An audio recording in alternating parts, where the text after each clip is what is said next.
And greetings from not so sunny San Diego, California. Thank you for logging into this 1 hour long webinar. Before I introduce the panelists this morning, I would like to give some context to our conversation. For those that are not widely familiar with the term ESG, it is an acronym that dates back to 2004, when a UN Commission report called for better inclusion of environmental, social, and corporate governance issues into investment decisions. The idea here was that investors should be evaluating opportunities based not just on their economic performance and their commercial performance, but also on their ability to exert positive influence on environmental, social, and governance issues. It took a while to catch on, but today more than a third of assets under management globally, or around 35 trillion US dollars, are monitored through one ESG framework or another. In fact, investing within an ESG framework is now the fastest growing segment of the asset management industry. Of course, because it became some sort of an all-encompassing framework for ethical stances on investing, it lacks definition, it lacks regulation, and it has led to a lot of greenwashing concerns, as it allows for unrealistic or misleading claims, especially regarding environmental credentials.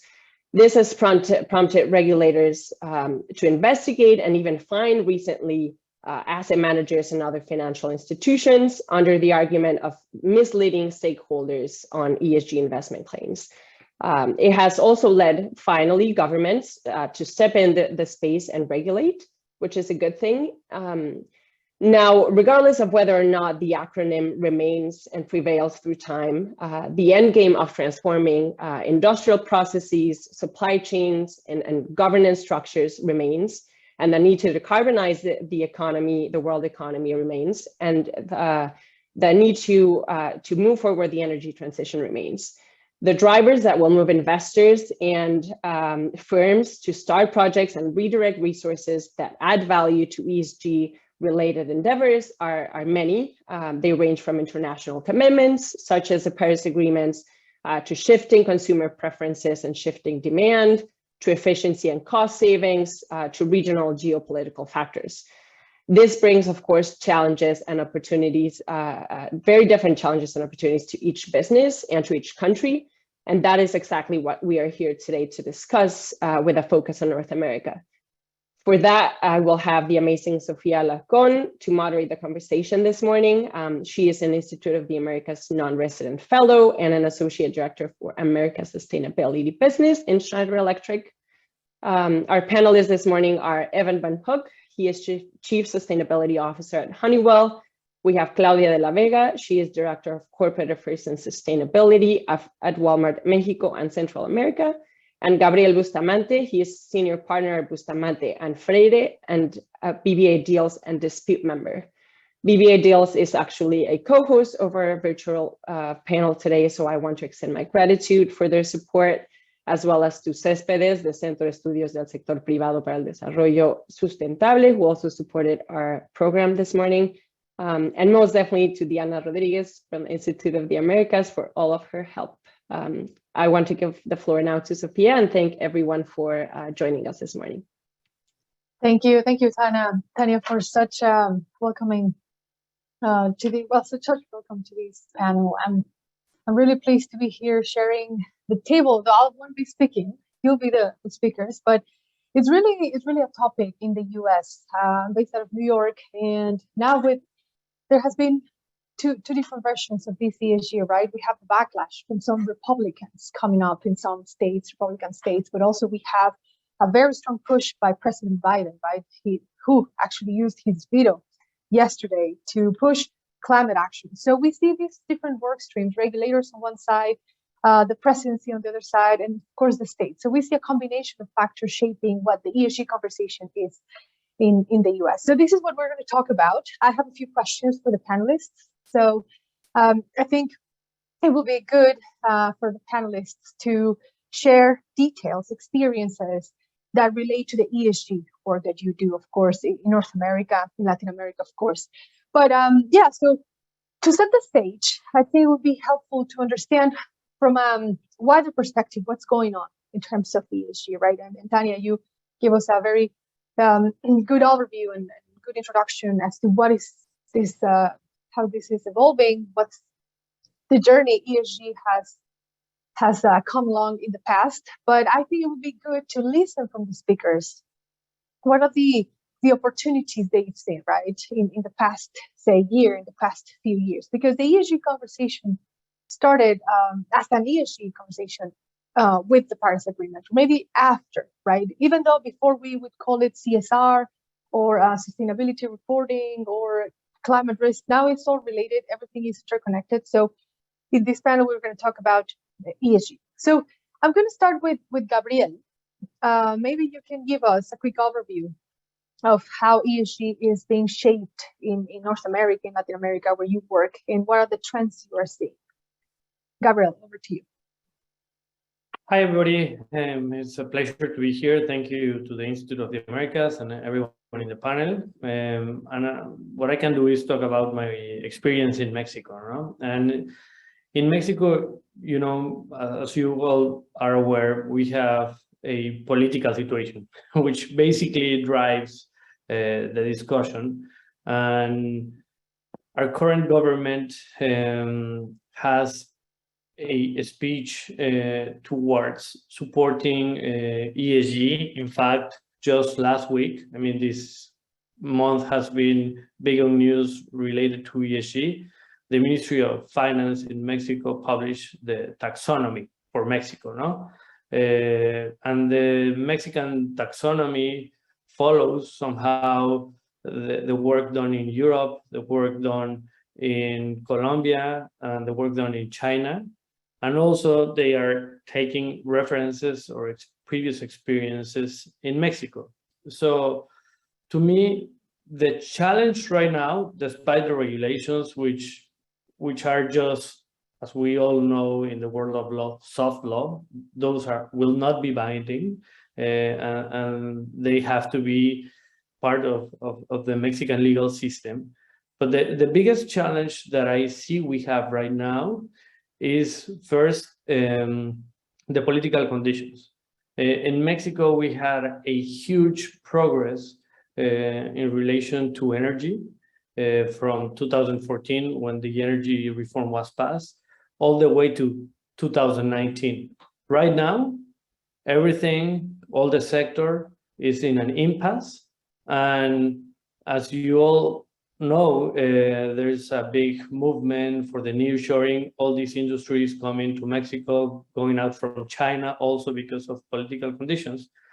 But if you were, as an industry, to establish yourself in Mexico and try to think on a renewable option or cogeneration option, if you go beyond 0.5 megawatt, which is nothing, you need permits. And all the permits they have been in a shutdown for the last 2 years. So how are going to be ESG, how are going to be in compliance with ESG if we cannot source our own energy? And the Mexican utility, which is called CFE, they are producing largely energy, but not from renewable sources. All the projects, which are about 7, are natural gas fuels power plants, which, I mean, is better than carbon or diesel, but we don't have any alternatives right now because of a political situation. You also a big announcement of Tesla just in the past 2 weeks, but it's going to be interesting to see how is the Mexican government going to shift the political conditions. We also had a speech from the president last Sunday, I guess, remembering the oil regain in Mexico. So to me, the biggest challenge that we have in terms of ESG in Mexico right now is how do we go back to renewables, and it's just a matter of a political condition, because all the regulatory legal framework is there. The other 2 items that I would highlight very quickly, one is water. All the cross-border deals are located in an area in Mexico with a very minimum availability of water.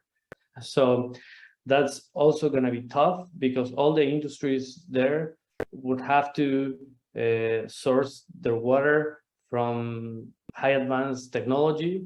Otherwise, you know, this dialogue of the ESG will not be met. No? And thirdly, I would also highlight the cultural and biodiversity conditions in Mexico. No, if you are in Europe or in the States and you want to comply with ESG, it's kind of complying with the Equator principles. No, it's kind of complying with the law, and then you will be all set. But in Mexico, that is not enough. No, so you have to go above, and you have to recognize that we are a country with high dominance of a male culture. We have unions that have very bad practices, and we're the 6th largest country in the world with biodiversity. So if you are not fully aware of that in your development plans and your investments, you will not probably make it as to the ESG standards in your reporting process that you were advancing, Sophia. So I think that would be the first take that I would say regarding to Mexico.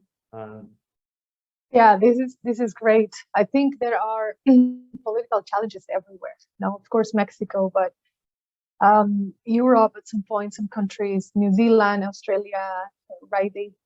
Even the US, of course, as I mentioned, they are going through different political conditions and situations that make the ESG topic or sustainability or climate sort of go back to square one every 4, every 6 years in the case of Mexico. I mean, so to say, but yeah, I think at the end, regulation is sort of pushing what is supposed to happen, right? Integrate ESG into the economy. And this is the perfect sideline to actually turn it over to Claudia.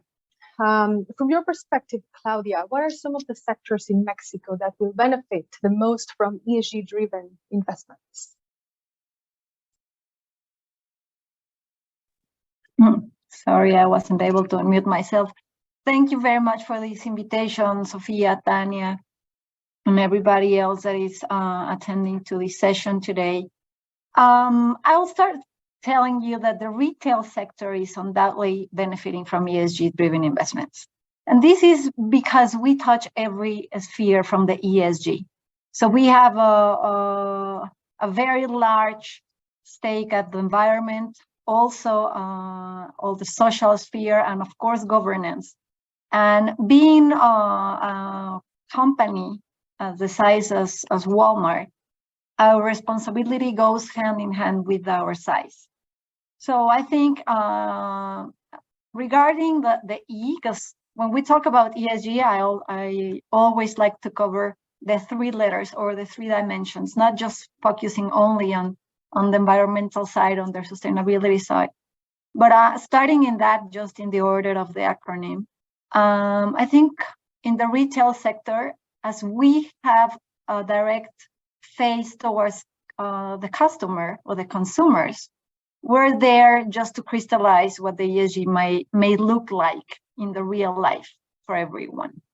Because we all have to remember that the ESG is just like an evolution on what it started as corporate responsibility or corporate social responsibility, and it has been evolving in certain ways that now the ESG is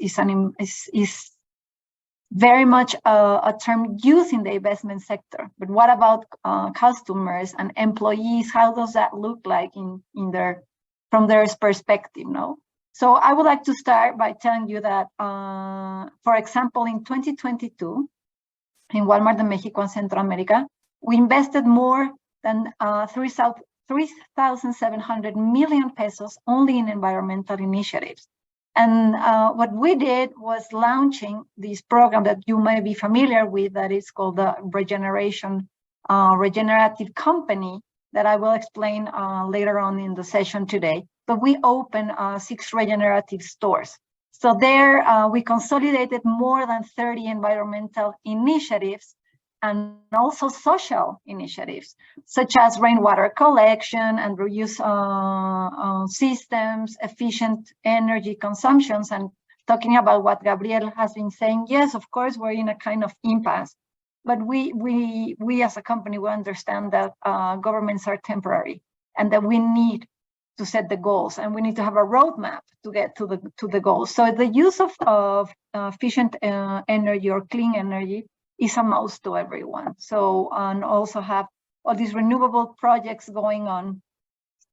We also have recycling centers, and we introduce a lot of infrastructure for people with disabilities, just not only our customers, but also our associates. That's the way that Walmart calls its employees, including myself, and as well as so many different elements for the facility made from recycled materials.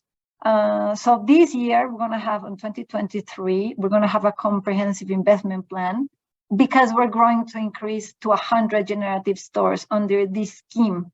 But this scheme, it may sound easy, but we have to partner with external consultants to see what's truly regeneration and what's truly having an experience or a shopping experience to our customer that kind of lands all these initiatives. No, so just going back to the first question, I think the retail sector is one that it will be benefiting from this ESG investment. This is great. This is an interesting perspective, and would be keen on learning more about the regenerative company that you mentioned, the regenerative stores that you mentioned, and how these environmental initiatives are pushing environmental, and you also mentioned social. So Walmart ties up the E, the S, and of course the G. It would be great to listen from you a more detailed approach. But I'm going to turn it over now to Ivan. Ivan, you're based in the US, of course. I cover the global operations, so the Chief Sustainability Officer for Honeywell. I have a very particular question for you, right? Because we're seeing, as I mentioned at the beginning of the call, the regulators, right, pushing for more ESG, climate-related risk disclosures. We also have the backlash from the Republican states, right? So it would be great to hear from you. What are the main challenges for North America you're seeing right now? Is it, I mean, how Honeywell is driving the ESG conversation forward, right? Having all these challenges up front. Is it an investor's demand? Is it a regulator? Is it something embedded into the DNA of Honeywell? So over to you. What is the main challenge to capitalize the growth of ESG for you? Sure, certainly. And again, I want to, as the others do, I want to thank you for holding this session. It's such an important topic, and as I mentioned earlier, I am in a airport, so I hope you can hear me okay. It's a great question, and it ties together so many of the interesting points that people have made. One thing that I think you have to sort of start with is, I do believe that large environmental issues are maybe playing on a slightly different playing field than some of the other regulatory contexts that we deal with. And I actually wrote a book on this that came out about 2 years ago, if people really want to go to sleep easily and read the book. But the way I sort of trace it in the book is, you see, and I'm going to focus on climate for a moment, that there was a very, a fairly robust international regulatory effort to address climate that really, it's really started long before the 70s, but, from the earliest efforts of the UN to start addressing environmental issues, they were already addressing climate. And that ultimately culminated in the first climate treaty in the 90s, and then in the Kyoto Protocol in 97. And during that entire period, I think people were treating it more or less as a more standard regulatory approach. We're going to work with the legislators, in this case in the UN, and sort of come up with what's our structure. And there is a point to all of this. I'm not just going down memory lane here. And then after Kyoto Protocol was passed, you saw it erode very, very quickly with the exit of the United States. And I really do believe you can tie a lot of the approach to ESG now from that period, because post the US withdrawal, after all of that effort, you saw an awful lot of very substantial extra governmental processes be put in place. And this is where sort of segues into really to get to your question. Regulatory developments are very important. They always will be. Governments are very important. But for example, in the climate field, what tells us how to measure greenhouse gases? It's the Greenhouse Gas Protocol and NGO. What tells us how to report greenhouse gases? It's CDP and NGO. What tells us what sort of targets we should be setting? It's SBTI and NGO. What tells us what kind of consequences might come from either exceeding or not meeting your targets? That tends to be driven by NGOs who are doing evaluation. And the reason I say all of that is that if you look at it, it's almost like a complete regulatory regime has been developed in a non-governmental sense. And it is that regime that has sort of persisted. Now, what you're seeing more recently is that governments are getting more, directly engaged. Arguably, the Paris Agreement was the first truly international agreement with truly well-distributed targets, associated with it, and of course all the recent regulatory developments. So what I think you have now, I think you have to look at the regulatory environment, but you also have to, I think, particularly if you're a multinational, you are very much realizing that there is another impetus behind all of this activity, which is simply not driven by governmental action. It's driven by non-governmental action.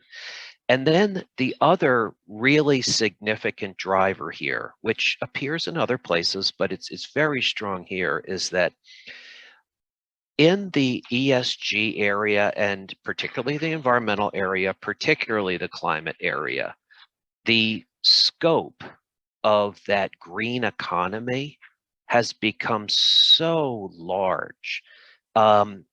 Just if you talk about Honeywell, we started our sustainability program in 2004, before Kyoto even came into force. We have reduced our greenhouse gases so far by more than 90%. That is saving us about 125 million on an annualized basis. So we've saved a lot of money doing it. And when we analyze our research and development, and Honeywell has a very large research and development budget, about 60% of it devoted to improving environmental and social outcomes. And so when you talk about, even setting aside any kind of regulatory activity, between the NGO-driven activity and the pure economic activity, there are these massive tailwinds that are driving this forward that I think are going to be consistent, irrespective of whether the SEC finalizes its rule, irrespective of where the EU taxonomy ultimately lands and things like that. And I think that that's a really important thing to keep in mind as we are looking at this area. Something else I'll just touch, and then I will touch on the regulations, are that Honeywell has constructed what we call the Environmental Sustainability Index, and it's a sentiment index of more than 700 professionals, generally CSOs around the world, to talk about how do they think it's going in their sustainability efforts. And what we are seeing quarter after quarter is two things. One, that, well, I'm going to mention three things. One, that budgets are expanding in ESG. Two is that optimism is increasing, both near term and long term. And then three, there is an increasing shift from sort of behavioral activities to technical activities.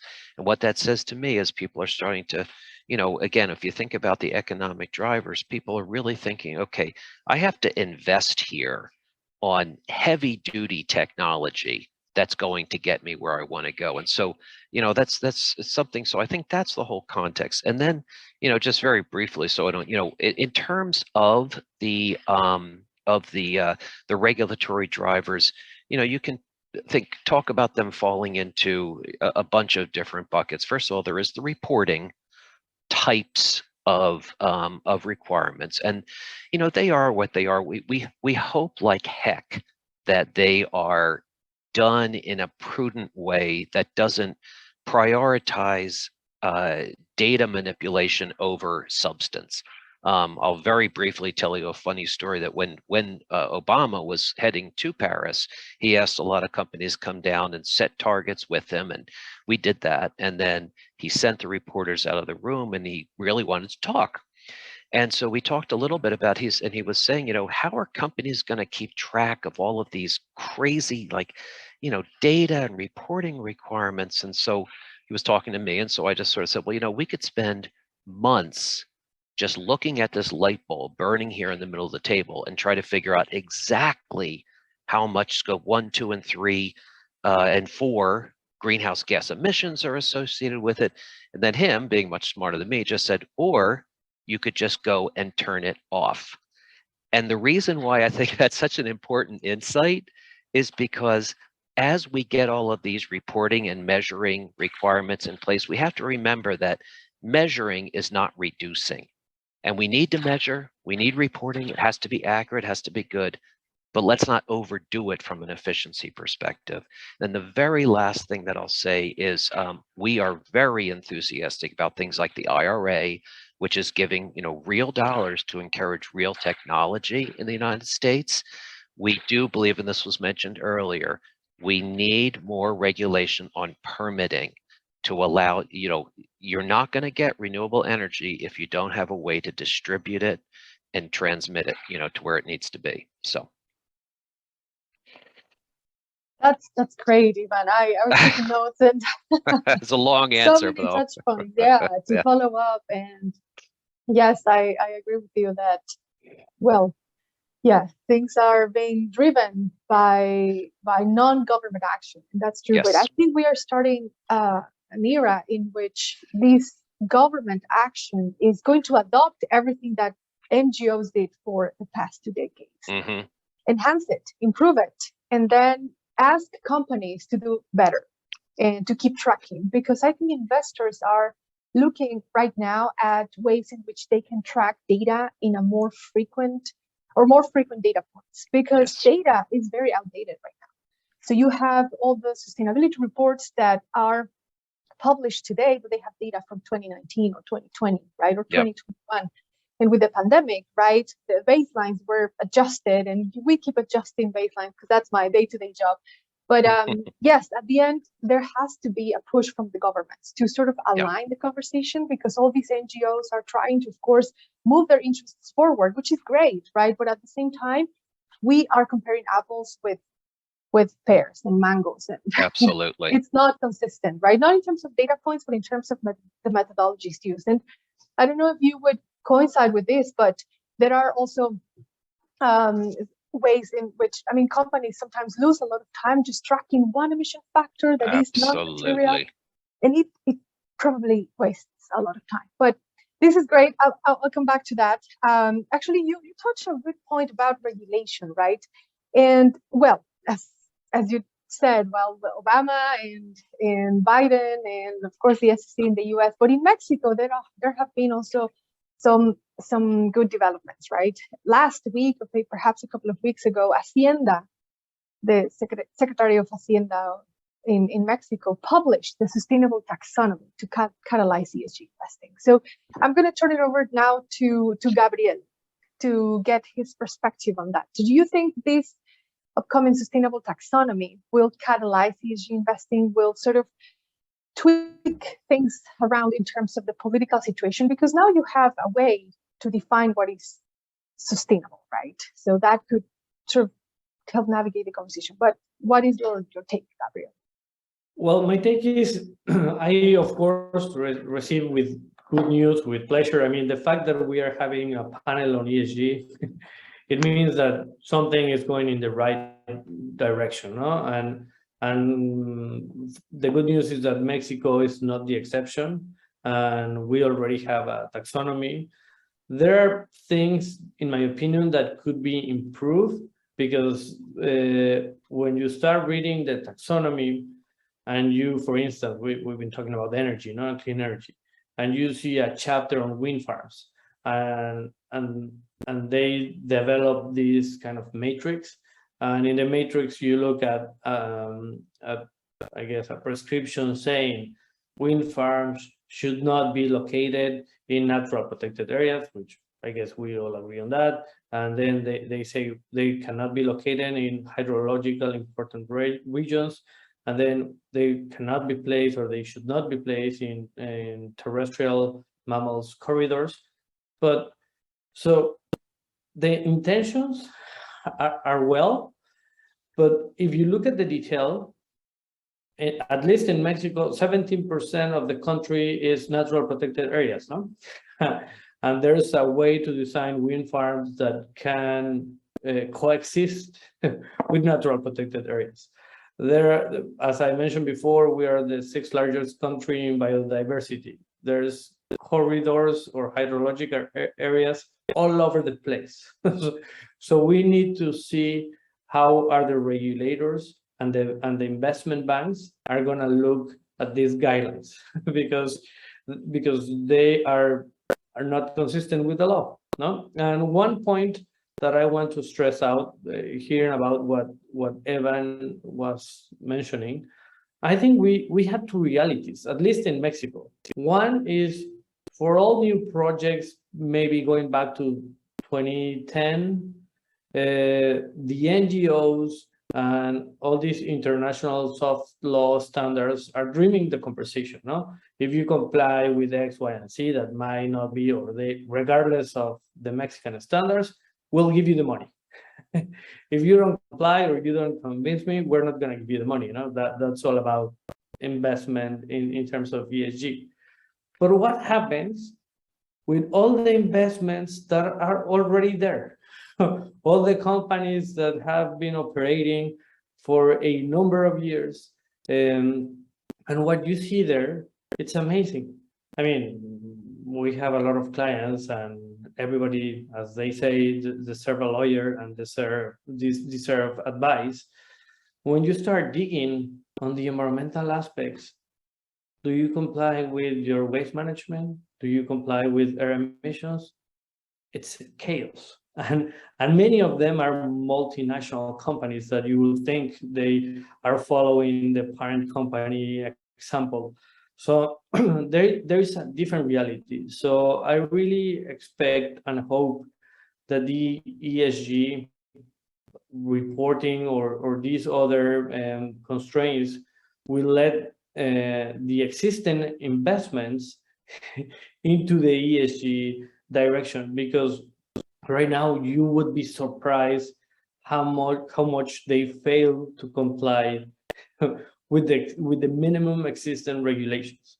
And another topic, I mean, I was also hearing Claudia saying, when you talk about ESG, many of the attention goes to the environment, and probably that's right, because if we keep this trend in 50 years, there will be no home. However, we have a more immediate demand in certain areas of the country where people, they don't have anything to eat. No? So the social part becomes, I guess, a priority in the short term, even if in the midterm we have to take care of the environment. I mean, the G part of the governance, I think that's what the CEOs and every decision maker is doing in terms of the social and the environment. No, there's not much to talk about the G, in my opinion. But I guess the social part, and that is sustainable in the midterm and the long term, sometimes supersedes the need of the environmental needs. And if you look in the taxonomy, you have two chapters in Mexico. One is sustainable cities, The other goes to climate change, and the third one is gender equality. No, but many of a lot of the concern in the Mexican taxonomy is towards giving people better opportunities. Sadly, in this current administration, instead of having people with a better condition, then we have more people in poverty. So the challenge that I would say is how do we improve the life quality of the companies, of the individuals that are working in the companies, such as Claudia was saying, well, our associates. I mean, we know that the environment is important, but if we don't take care of our people, if we don't give them equal opportunities, then the rest is secondary. So I think we're going in a better direction. We have good news, but there's a ton of work ahead of us. And I'm happy that I'm hearing about examples such as Walmart, and I don't know how many stores they have, but probably more than 3,000. So there's a long way ahead. Yeah, it's I agree with you. I think there are usually, I mean, when it comes to taxonomies, it's not one way to apply that, right? Hopefully there is no interpretation or room for interpretation for the taxonomy, right? Because it's supposed to be the guideline, the cornerstone of what sustainability is in Mexico. But now I'm going to turn it over to Claudia. Going back to the conversation about regenerative company, the question specifically was, how does Walmart incorporate the ESG strategy into its business vision, into the overarching business vision? Yeah, thanks, Sofia. Just a quote on what Ivan and Gabriel were just mentioning.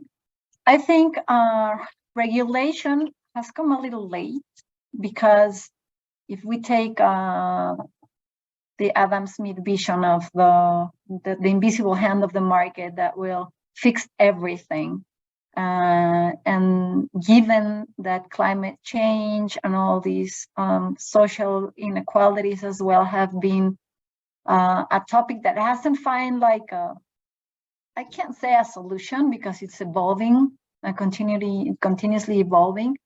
But it seems like the responsible side of the companies and all the efforts that we can do, we now need to have like a given path also. But the regulation and the taxonomy, it has to be in place for the right reasons.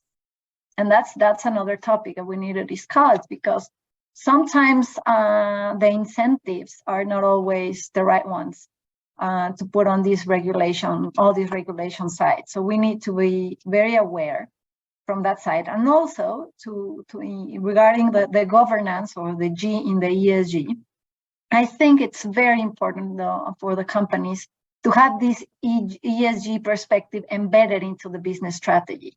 And that's what governance comes into place. Because if we don't have it like a business as usual thing, then things are not going to go the way we want them to go. If it's something that it seems like external, just like a nice to have area in the companies, and even I think he knows what I'm telling you about, is like the sustainable efforts and the social efforts and the governance efforts in the companies have to be embedded into the business. And we need to take the decisions. The company and the strategy of the strategy of the companies have to take into consideration all these factors. But just like something natural comes into place, not that something that we need to comply with, is something that the business has to have embedded. So I just wanted to make those 2 points into place. And regarding the question that how does Walmart incorporate the ESG strategy into its business vision? Well, of course, we're very much committed with society and the planet, of course. But society, just to give you an idea, Walmart in Mexico and Central America has over 2,035,000 employees. So that's mainly 250,000 people. that is working in this company, and we operate in 6 countries in the region. And also we in the region, we have over 6 million customers a day. So this can give you the size of the company that we are. And therefore, our work with the communities has become crucial, because we're a company that in the region, we continue to expand our operations. And that means that we touch a lot of communities, we touch a lot of people. As Gabriel was saying, there's a lot of people that still live in extreme poverty in the countries that we operate. So what is the responsibility we have towards them? How can we really make them make their lives better? And that's one of the mission of the company, to save people money so they can live better.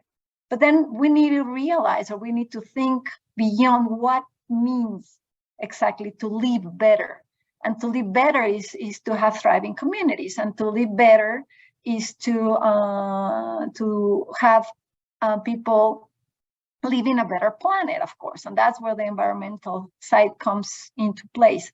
So that's where our goal of placing nature, to say in that way, and humanity, that it's a very wide concept, but let's take that into place right now. At the center of our decisions, that's where the concept of regenerative company comes into place. And it takes 4 pillars. That's how our CEO envisioned that, on 4 pillars. And that is the opportunity. And opportunity means how can we give opportunity to our associates to thrive, to these almost 250,000 people that work in the region, and it's over 2 million people that work for Walmart worldwide. So if you multiply that, I mean, we touch the lives of maybe 10 million people, and that's huge, and that's a huge responsibility. And we need to give them the opportunity to thrive, to have a place to work when they can feel safe, and they can feel also in a place where they can work freely and they can be themselves. So we have all this social dimension in the opportunity pillar, and also to our suppliers. We have over, at least in Mexico, we have over 40,000 suppliers. And we also have an opportunity to give them access, to give them the access to the formal economy as well, and to make their companies thrive as well. No? But these suppliers have responsibility towards the company as well. So we need to make sure that our value chain is very responsible from the beginning to the end. So where we source the products and how we sell the products. So that's why I was telling you that the retail sector is one that has a ESG all in a comprehensive way. The other pillar is, of course, sustainability, and that we talk about climate change, and we talk about circular economy as well, and we call about zero waste. How are we managing waste? And it's something that nobody really wants to talk about, but it's a big issue in the retail sector. The other one, we'll talk about community. So how can we help the communities, making sure that where we go and establish a new store, we open a new store, we're making the community a better place to live, and we're generating jobs, and we're donating food as well. And we're there to cope with disasters, with natural disasters that unfortunately they are growing every year. So that's also part of our responsibility. And the last part of these regenerative company pillars is the ethics and integrity.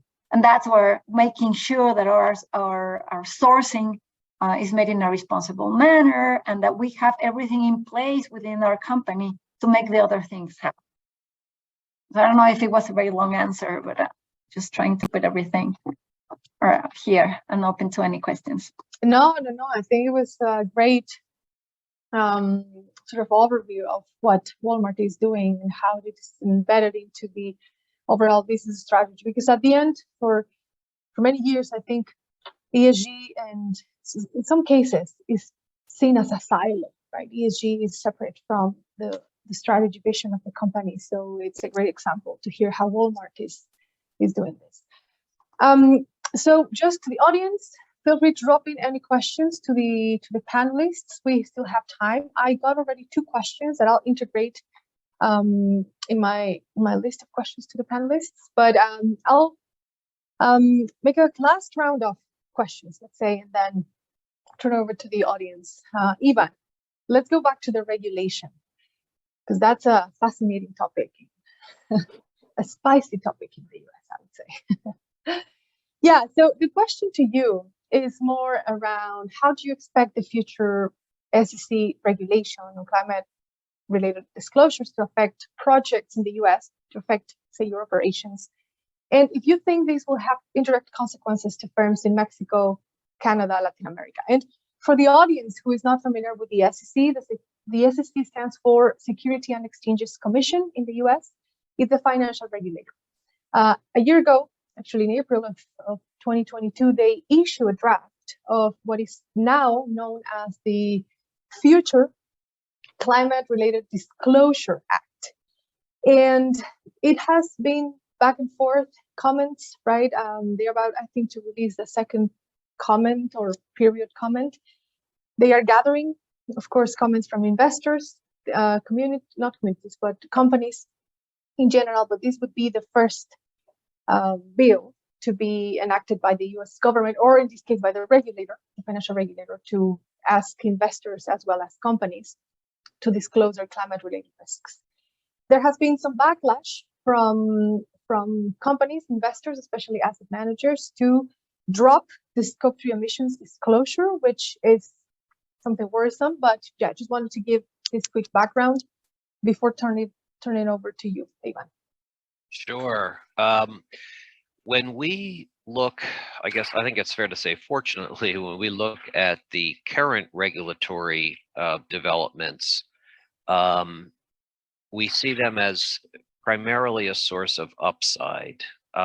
When we started our sort of journey in 2004, and this is sort of the core of our approach and how we embed sustainability in particular into our operations, and then that plays into the regulations ultimately, is we took as a very significant analog the quality revolution of the 20th century. Because when you think about the quality revolution, what you had was large-scale manufacturing. How do we get hundreds of thousands of people going into the office or to the factory every day and generating quality? And then that resulted, or that, generated an awful lot of very intense thought and experimentation. And the quality revolution was really around coming up with processes and tools to measure and generate quality, but ultimately the end game there was to create a culture of quality. And that's what changed the world in manufacturing in the 20th century. And we sort of believe, and this is what the approach we took from the beginning, is that sustainability is very similar. How do you take a large-scale manufacturing organization and generate sustainability results?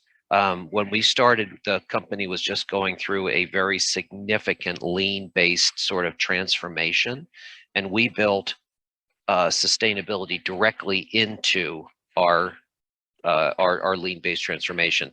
Usually, lean typically looks at things like quality, delivery, inventory, and cost. At Honeywell, it's sustainability, quality, delivery, inventory, and cost, and that's what it's based on. So the reason I say all of that is that sort of from the beginning, we've really tried to integrate it directly into our core operating procedures.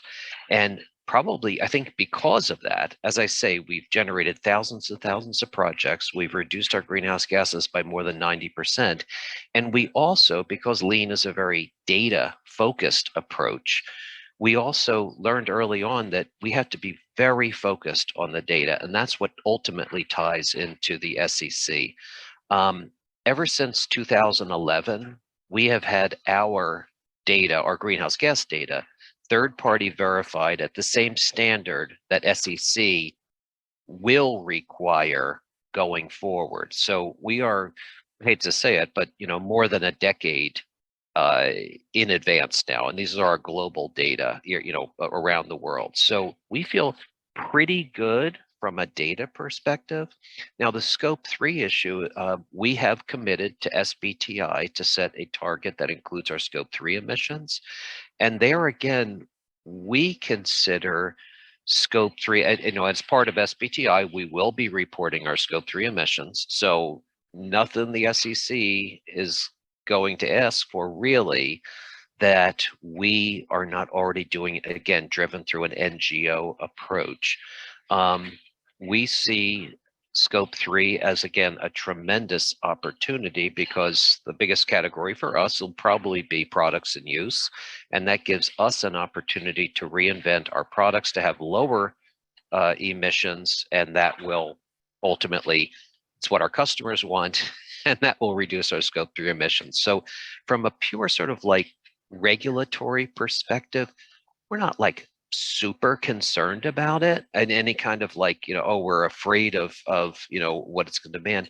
We want them to not make inadvertent footfalls. Like, one thing is, including it in your 10K. Well, most people, their verification takes longer than when your 10K has to. So like, those are just very almost silly things that, you kind of need to get the voice of people that really understand. And in terms of like how that's going to change investment, and particularly, focusing on Latin America, we are committed to carbon neutrality by 2035, and then our Scope 3 target through SBTI. We are always looking for opportunities to both drive down our internal emissions and then also, to invest. Again, it's 60% of our R&D. One thing, we have been extremely successful in Mexico in that regard. And we have Emiliano, who's our global leader for the LATAM. And Emiliano, do you want to just mention a couple of the solar projects we've done in Mexico that have been so successful? Sure. Evan, and we have implemented solar panels in the major cities where we are located.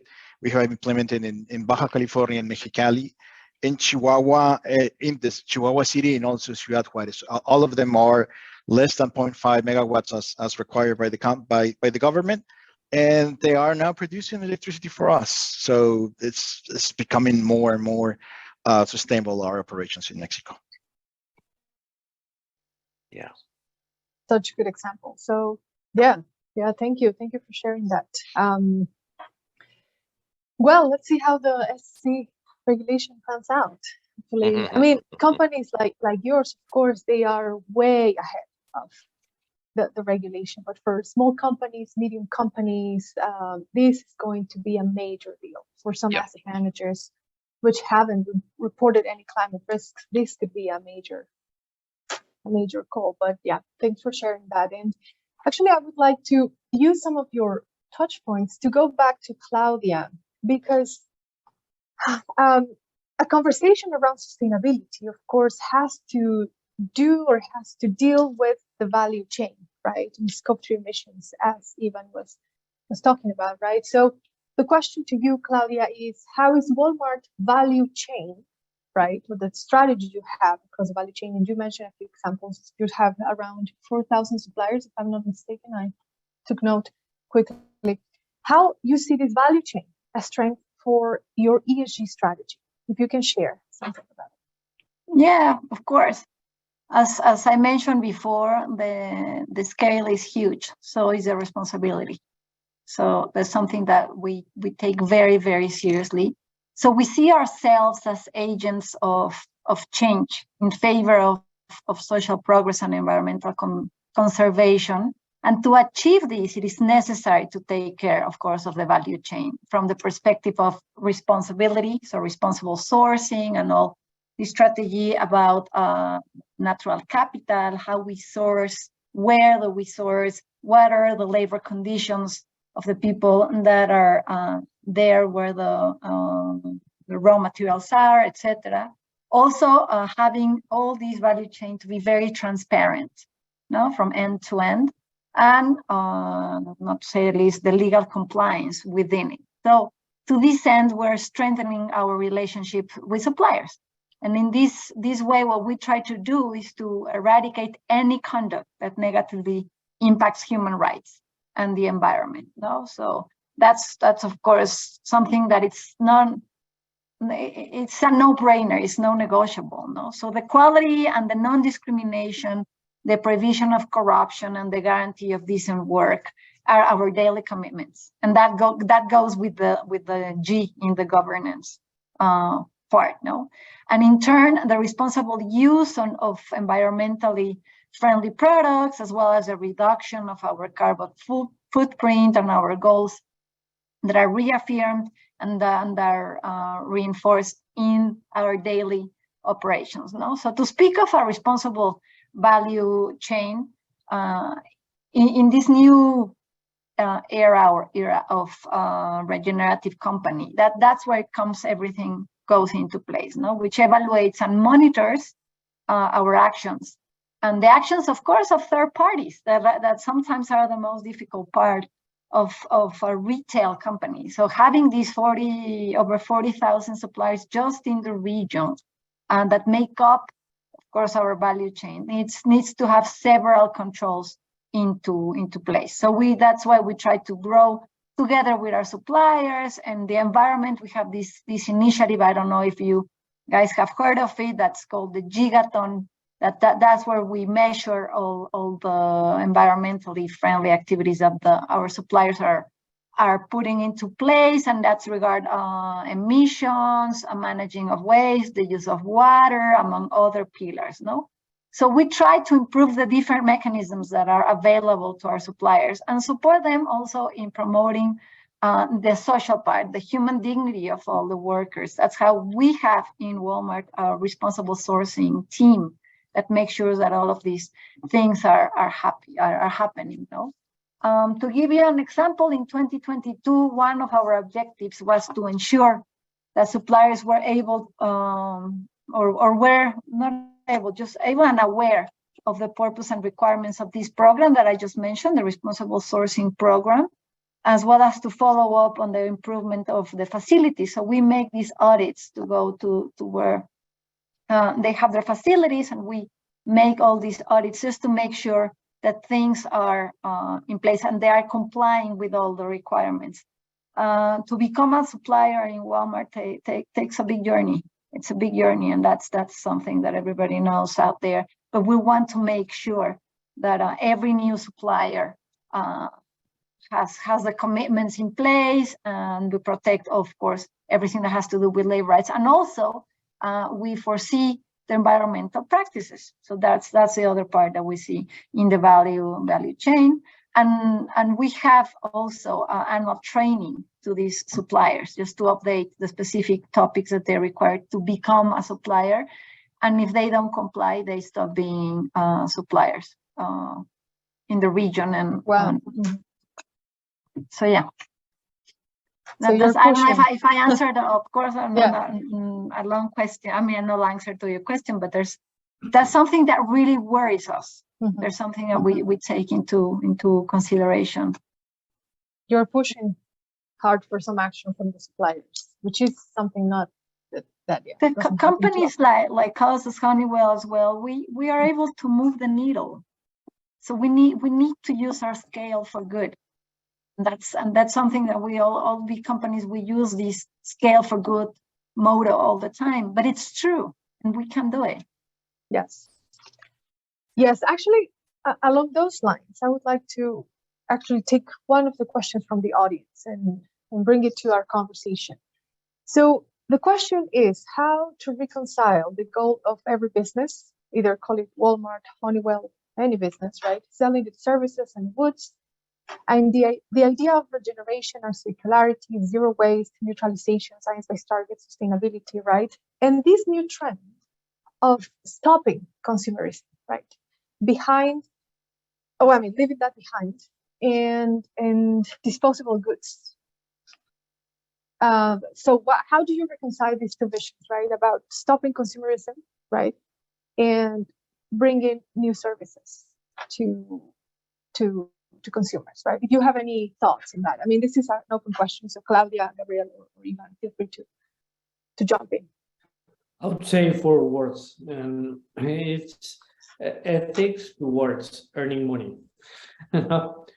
Because, I mean, we've talked about a lot of making sustainable investments, but sometimes it's more the profit driven than the rest of the things, how you accommodate them in order to make sense, no? But at some point, we see all these huge companies doing large profits, and then we see a big deal of inequality. So I guess, in my opinion, or my personal opinion, and that's more as an individual rather than an attorney, is being honest and ethical on what you're doing, no? And if that meets the requirement, I think we're going in the right direction. Thank you, Gabriel. Claudia or Ivan, do you have any thoughts? Sure. I just one thing I would just say, I guess a couple things. First of all, I do believe that, and I think it's not just a belief, it is borne out again by our 60% of R&D and a lot of other data points. There's a tremendous market in making products that reduce environmental impact. Just for one example, Honeywell is a large HFC manufacturer. It's a refrigerant, which was very good for the ozone layer. It's a result of the Montreal Protocol, but has high global warming potential. And so Honeywell invested over $1 billion and 10 years of R&D to develop HFO technology that we market under Solstice. Wasn't a requirement, and now of course we are seeing phase outs of HFC, but that wasn't true 10 years ago. And that one product it's a very straightforward calculation, has avoided about 300 million metric tons of CO2e to the atmosphere. So from it's theirs, product didn't exist, invest in R&D, create new product that now has very good sales globally, that's having a tremendously positive impact on the environment. We have those examples sort of in a lot of segments of the environment. But then I think the other thing that we're increasingly focused on is circularity, which I think is probably going to be, along with, you mentioned, water, Gabrielle mentioned water is going to be hugely important, but circularity, I think, is going to be a very pressing issue over the next decade, as there is more and more competition for resources, scarcity, etc. And, Honeywell, we have one of the most advanced, for example, advanced recycling technologies, which we call upcycle. It's very important to us to be looking at plastics as a resource and not just as a non-circular use of resources. We've also started a business which is doing very well that essentially recycles airplanes. Aerospace is our largest business, and we reacquire decommissioned airplanes and then break them down and reuse the parts. So that kind of circularity, we have a lot of businesses that extend the life of manufacturing equipment. So it's going to require a paradigm shift, but there's also tremendous opportunities there. Yeah, I will agree with Evan, and also recently the changes that's been going around circularity. As you know, we have now the La Ley de Economía Circular. That's federal law, and that's a huge thing. I mean, just having some of the standards placed, I think it's a good thing for us, and I think it requires a jointly effort. Now it is truly a jointly effort between private companies, NGOs, the governments, and the people. And the thing is, we need to inspire people, and we need to make in our side customers more sensible of what does this entail and what is our role. I love Emiliano Cabrera's motto there, that sustainability starts with me. And there's something that we also blame, or we're just trying to put the responsibility on others. But it starts on us. And we as a companies, as consumer companies, we have a role there. And I think that's very important also to make sure that we're doing our homework, to say it in a way, to get people with a better conscience of what this entails. Yes, absolutely. I think there is no silver bullet to solve the problem, right? It's a contribution, and one adds up to the forward contribution, and we keep adding. And circularity, I think, comes at a very good timing. We've spoken about circularity for a long time, but I think this is the time in which companies are really getting their hands on how to really drive forward this conversation. But yes, I have other questions from the audience. I'm gonna read a few of them in case you want to address some. So the first question is, can you tell us about a successful case of ESG applicability that benefits, in this case, coastal cities or cities in general, if you know of any examples? The other question is, one of our attendees is interested to hear if there are any cybersecurity initiatives to be incorporated into the ESG strategy. That's what I'm reading here. The other one is, what is the role of double materiality assessment going to change within the next couple of years in Americas? I guess that's Americas. How can we encourage more investment in ESG stocks when oil and gas production keeps going up and along with their stock valuation? What can we do in the short term? And this is an open question. What can we do in the short term regarding investments or regarding stocks? But I mean, if you can clarify there. And then the other question, I think, is more directed to Claudia.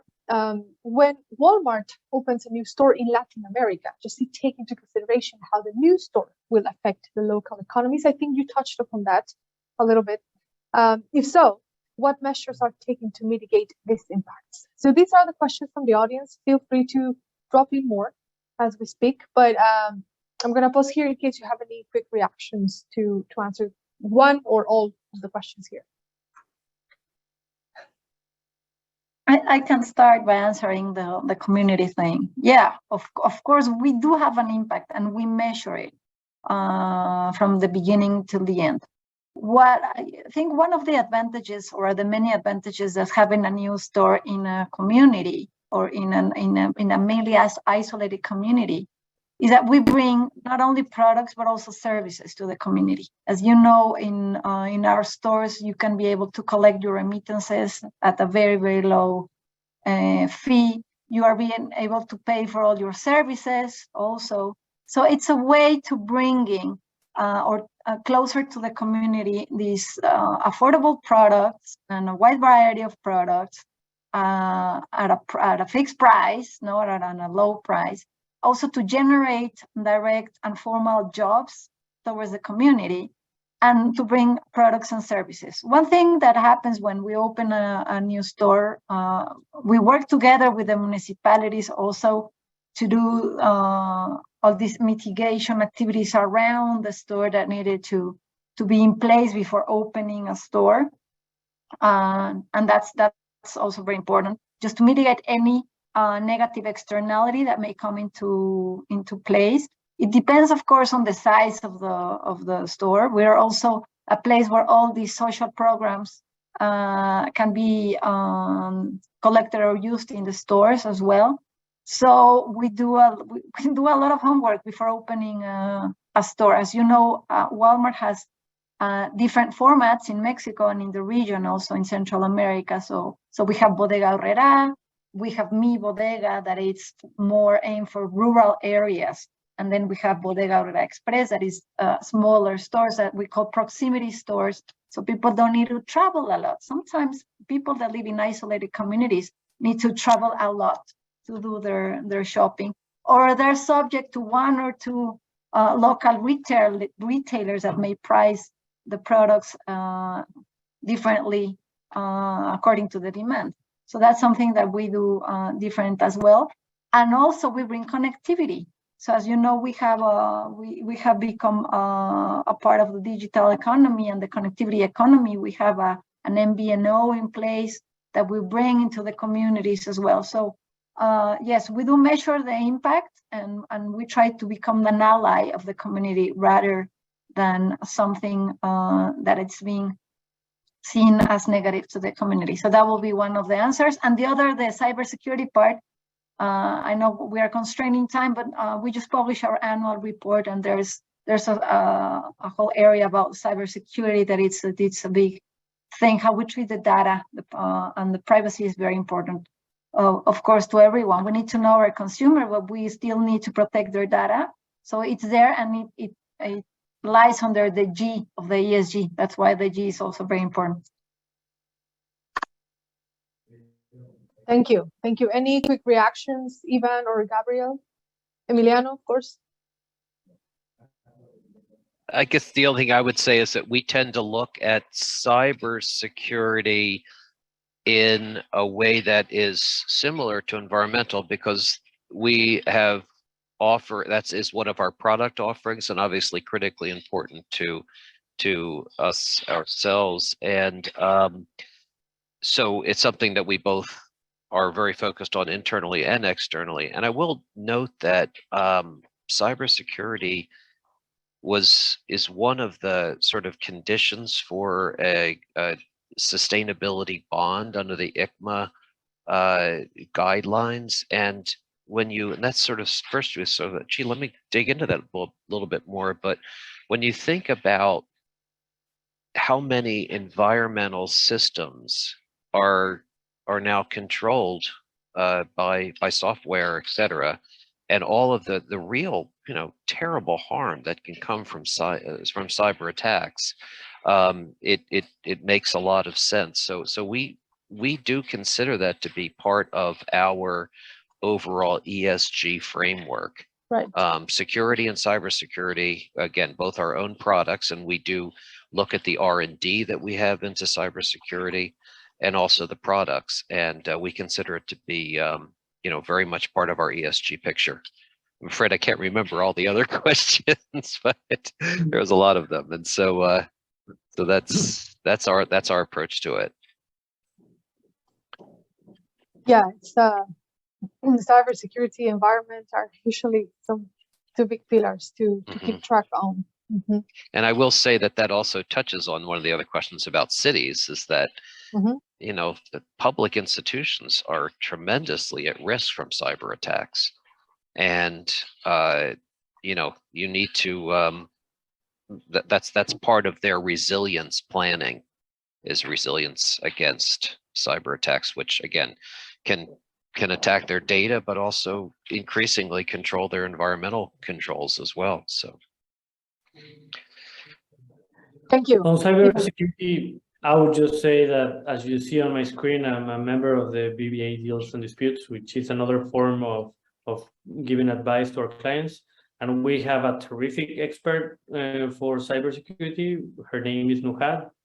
So I can provide you with her contact information. But I think, as you all mentioned, we need to work with the community. We need to work with the decision makers, and expect to have a better future for our kids. Thank you. This has been really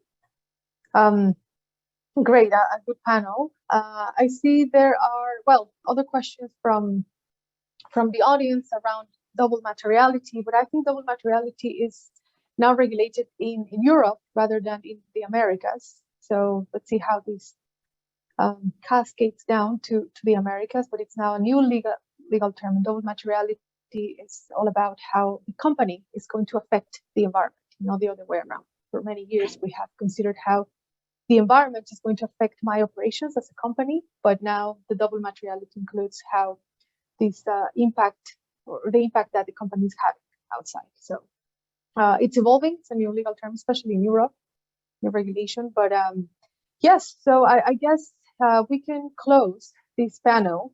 I'm gonna give the word back to you, Ivan, Claudia, and Gabriel, so you can wrap it up with a few thoughts, maybe a couple of thoughts to sort of, yeah, close this interesting conversation. I mean, this is ongoing. The ESG conversation is ongoing, and yeah, so I think we can start with Claudia. Sure. Well, thanks for this invitation. It's been very interesting. I think this topic can take hours to be discussed over some coffee or lunch, because it's for us, it's fascinating. Is what we do every day, and is we're trying to push our businesses and to make, as I mentioned, all these ESG dimension embedded into our everyday business. So I think that's something that excites us, that it's very important, not only for our companies, but also for societies and an individual, as individuals as well. So thank you very much. I know there are some questions there, but you can email them to Sophia, and I will be very glad to answer them in writing or having another conversation. That will be great. So thank you, and thank you, Ivan and Gabriel, for being here and sharing your thoughts as well. Thank you, Claudia. Thank you so much. Have a good one. Gabriel, do you want to go next? Yes, of course.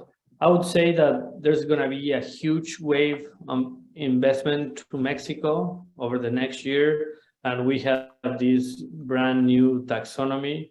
So I hope we have the chance to talk about in 6 months, or a year, to see how these ESG trends are being living in the investments in Mexico. So looking forward, as Claudia mentioned, to share anything that you might have over an email. And thanks very much for listening and giving us your time this morning. Thank you, Gabriel. Ivan, your turn. Sure. Yes. Well, again, this is really a great conversation, and I'm grateful to Emiliano to be in there to contribute directly from Latin America. It is something that, again, for Honeywell has sort of come full circle from, a few folks in an office back in 2004 saying we're going to do things to our internal operations, to the point where now it's considered probably the most important pillar of Honeywell's growth. And it's a fascinating thing to be participating in that and sharing thoughts with the folks on this panel. So thank you very much. Thank you. Thank you to our fantastic panelists. Thank you to the audience